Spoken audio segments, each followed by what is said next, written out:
Okay guys, welcome sa panibagong video. Bumili tayo ng bagong scanner. Hindi yung PRC. Wow! Tayong bagong laruan. May scanner na tayo. So, pwede na tayo mag-scan. Unbox natin.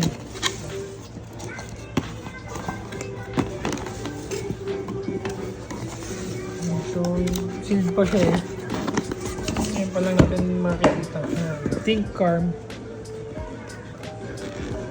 Kasi para pagka meron tayong kotse na titignan or sa shop, pwede natin ma-scan na.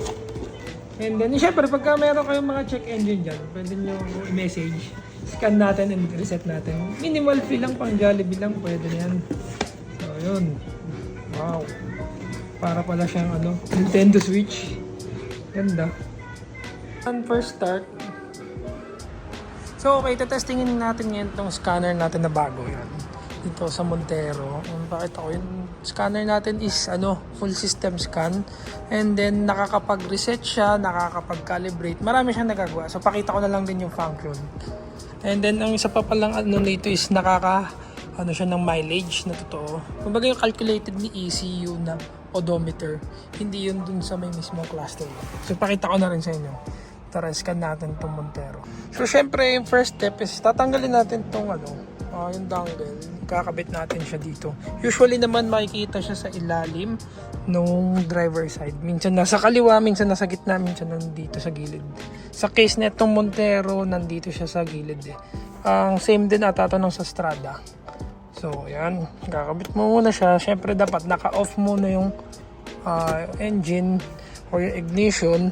And then yun, pag nasaksak mo na siya, tutunog siya at saka iilaw yan kung makikita nyo. Tapos on natin itong scanner. Yan, naka-on na siya. And then ito, i-ignition mo lang siya.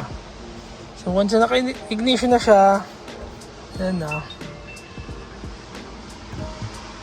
Lagay na lang natin dito para at least mas madali.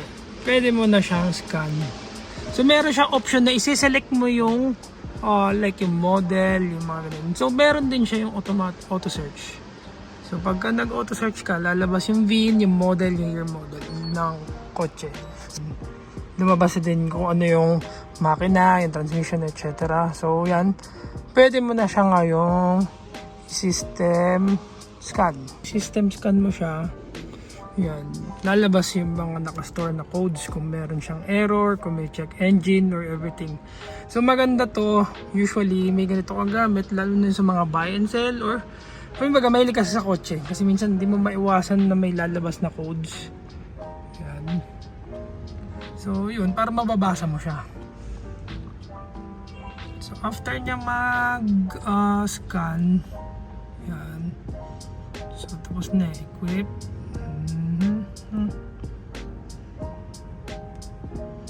Pwede mo naman din siyang i-health report. So ito na, lalabas na yung kung may mga error. So in this case, meron tayong medyo mga minor error pero hindi naman siya nagre-reflect dito pag naka-start na eh. Kumbaga walang check engine light. So ayan. And then pagka okay na siya, ayan, yung mga codes. Pwede mo siya i-clear, pwede mo rin siyang rescan after. Pag bumalik, ibig sabihin meron kang it's either papacheck or papalitan na sensor. So yan, pwede mo siya i-clear or balik tayo dito sa may system selection. Pakita ko na lang din sa inyo dito yun eh. Diesel. Kasi ang gusto ko dito, pwede mo ngayon hanapin yun, kunyari like may check ka. Ito kasi ang importante sa akin eh. Ito, pwede mong makita yung odometer calculated by ECU. So okay. So yan, lalabas ngayon yung tinakbo ng kotse mo. And then yun, halos accurate siya eh kasi kung ano yung nakalagay doon, basta hindi tampered yung gauge mo, pareha sila. So yun ang isang advantage ng scan na to. So sa mga magtatanong pala, pwede tayong mag-scan ng kotse nyo. May minimal fee lang, kumbaga para at least, di ba, sa pagod natin and everything. So yan, makikita natin lahat, even yung mileage. So yun lang. So worth it ba tong scanner na to? Kung madalas kang bumili ng kotse or meron kang shop. In case kasi may shop kasi tayo like yung Auto Pro and Max Garage. Kasi syempre minsan di mo maiwasan, biglang may mag-check engine doon, hindi naman natin ginilaw or what. At least alam natin na kung ano yung problema, kasi minsan pagka pinescan mo pa sa labas yan, magbabayad ka. Kaya sa akin, worth it siya kasi yun nga, may shop tayo. So hindi na tayo magbabayad sa labas. So short review dito sa Think Tool Mini 2 natin na scanner. Thank you. So please like, share, subscribe, comment kung meron kayong mga tanong or what. So see you sa next vlog.